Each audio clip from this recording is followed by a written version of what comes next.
Hey, I showed y'all this mannequin in that video I made when I was real sick. And I only paid $1 for her. And I didn't really like all the frills she had. So,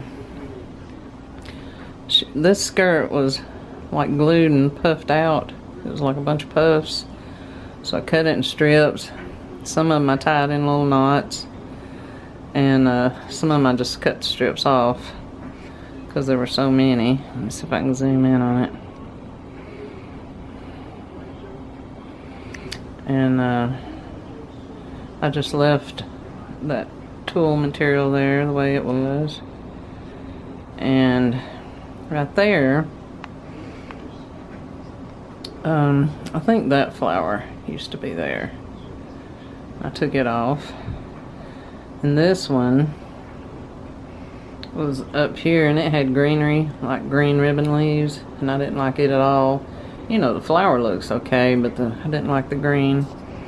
I wanted it more simple and kind of raggedy looking. So I succeeded in the raggedy looking. But I'll include a clip to show you what it looked like before, to refresh your memory. And I think it turned out good. Thanks for watching. I think I've showed y'all this.